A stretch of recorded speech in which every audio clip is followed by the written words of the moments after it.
Have you ever asked yourself, how do I get other people and myself to do what I want? Well, today we are going to take a personality quiz that addresses this very issue. And yes, that is a poster of Skyrim on the wall. Thank you very much. We're going to be looking at the Four Tendencies quiz made by Gretchen Rubin. This personality This personality test was recommended to me by a viewer.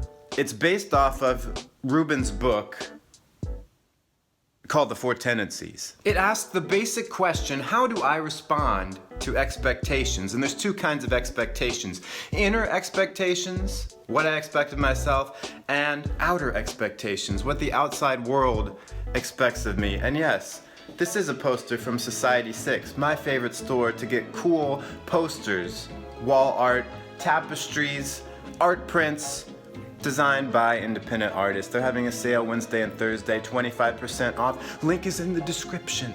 Now let's transition to this fancy camera and take a quiz. We're on quiz.gretchenrubin.com. Just search the Four Tendencies, you'll find it. Knowing your tendencies can help us set up situations in the ways that'll make it more likely for us to reach our aims. Here are the four basic tendencies. Upholders want to know what should be done. Questioners want justifications. Obligers need accountability. Rebels want freedom to do something their own way. Like they're James Dean in a movie from 1955. I think that's when Rebel Without Cause was made. Rebel.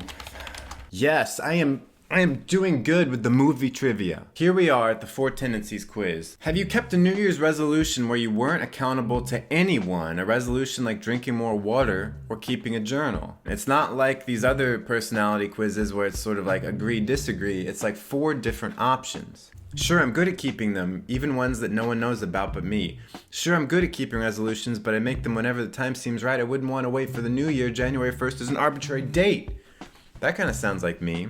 I had trouble with that kind of resolution, so I'm not inclined to make one, whether at New Year's or any time. When I'm only helping myself, I often struggle. Well that's true also. No, I hate to bind myself in any way. Well, that's true also. It's like I'm all four, rolled into one. I'm gonna say this third one, I struggle with it, so I'm not inclined to make one. Though I do it occasionally, and when I do it, I stick to it. I don't know. Which statement best describes your view about your commitments to yourself? I make commitment to myself only if I'm convinced that it really makes good sense to do it. Well, that sounds like good common sense. If someone else is holding me accountable for my commitments, I'll meet them. But if no one knows except me, I struggle. Ooh. I bind myself as little as possible. That sounds like me too. I take my commitments to myself as seriously as my commitments to other people. I'm gonna have to say it's this second one. It's a lot harder to do it if no one else knows about my commitments to myself. At times, we feel frustrated by ourselves. Are you most likely to feel frustrated because my constant need for more information exhausts me? As soon as someone expects me to do something, I don't want to do it. Well, that sounds kind of true. I can take time for other people, but I can't take time for myself. That ain't true. I can't take a break from my usual habits or violate the rules even when I want to. So why do I feel frustrated? Which one of these makes me feel frustrated? I think it's the second one. As soon as I'm expected to do something, I'm like, oh, I don't want to do it. It's weird. When I was a kid and my mom wanted me to do chores, I would be like, oh, I don't want to do these. But I remember a few times she would leave to go on errands or something, and I would just like wash the dishes on my own without her asking me, because I felt like, yes, this is me doing it myself. It's not just me following the rules.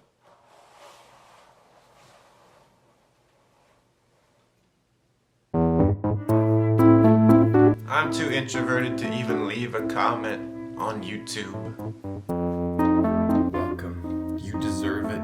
Now, back to the video. When you formed a healthy habit in the past, what helped you stick to it? Was it a rubber band that you tied around your wrist and you snapped yourself? I'm pretty good at sticking to habits even when no one else cares. Doing a lot of research and customization about why and how I might keep that habit. I could stick to a good habit only when I was answerable to someone else. Usually I don't choose to bind myself in advance to a particular course of action. I think the answer for me is number 2. Doing a lot of research and customization about how I'm, like tailoring something to myself. When I want to develop a habit, like a certain diet or whatever, I need to do research and be like, okay, I know what I'm getting myself into. If people complain about your behavior, which no one does, you'd be least surprised to hear them say, you stick to your good habits, ones that matter only to you even when it's inconvenient for someone else. You ask too many questions. You're good at taking the time when others ask you to do something, but you're not good at taking time for yourself, or you only do what you want to do when you want to do it.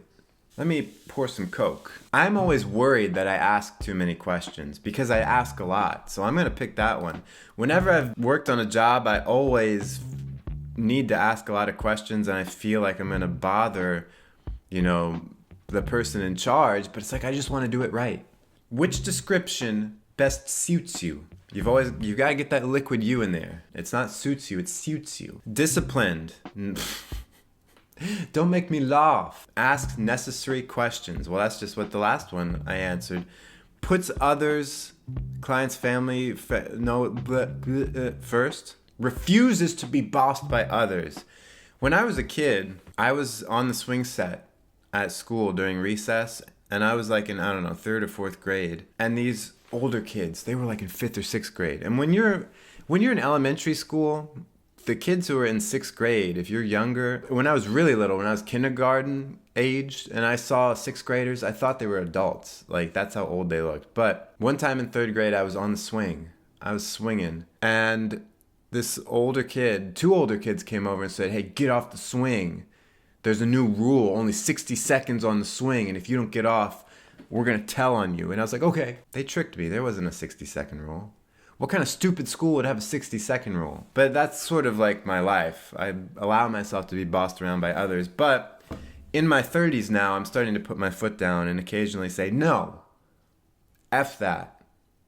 Foxtrot that. I'm not being bossed around no more. In fact, I'm bossing you around.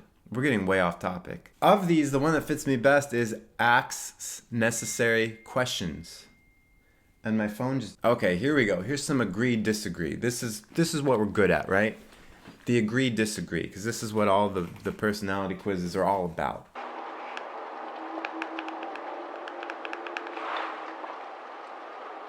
People get frustrated with me because if they ask me to do something, I'm less likely to do it. No, I mean, it depends. If my mommy tells me to do it, then I'm like, oh no. But if it's my boss or client, then I'm like, okay. I do what I think makes the most sense according to my judgment, even if that means ignoring the rules or other people's expectations. I'm a rule follower, so I'm going to disagree. I follow the rules. Commitments to others should never be broken, but commitments to myself can be broken. Well, yeah.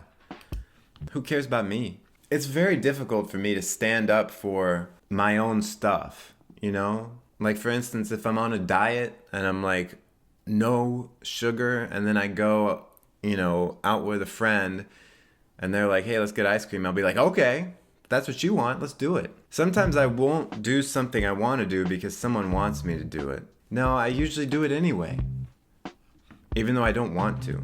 I've sometimes described myself as a people pleaser, yeah. I don't mind breaking the rules or violating convention. I often enjoy it. Because I'm a rebel. No, that's not me at all. Oh, find out your tendency now and get instant access to your detailed report. Put in your email. Gretchen, I love you, but I'm not gonna. My tendency is the obliger. Oh, crap. The Four Tendencies describes how we responds to expectation. So the obliger, I do what I have to do. I don't want to let others down, but I may let myself down.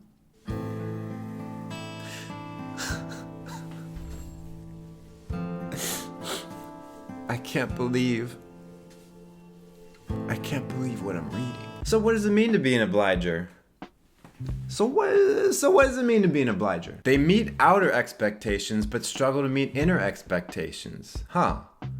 That sounds pretty accurate. They're motivated by external accountability. They wake up and think, what must I do today? So basically what it's saying here is that when you're an obliger, like me, you're willing to go out of your way to do stuff for other people, but then when it comes to stuff you want to do just for yourself, you're like, screw it.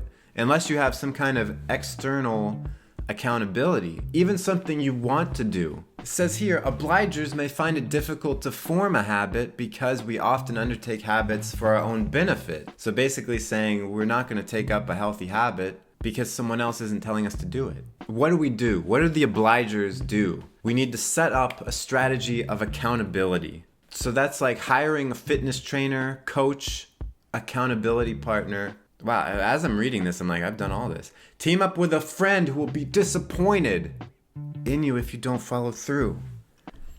I am so disappointed in you. And then considering yourself a role model for other people. That's a good way to do it. Think about your duty to your future self. And as you all know, I'm the duty fulfiller. Check out my video that's going to pop up above my head if you don't know what I'm talking about. So basically, when you look at these 4 tendencies, they're just talking about inner and outer expectations. So do you meet one, resist one, meet both, resist both? Very interesting. I think this quiz was actually very helpful. I kind of went into it being like, oh, whatever, let's see. But to be honest, this is eye-opening. I'm going to put the link to this in the description. Let me know what result you get. And let me know, do you think this speaks to you? I'm really interested to see what everyone gets. Also, if you want to get this book, The Four Tendencies, it's on Amazon. The link is in the description. If you foxtrot with this video, smash like right this second. I make new videos every Sunday, Tuesday, and Friday, so make sure you hit subscribe and the bell button so you never miss nothing, playa. Till next time. Stay cool and attractive.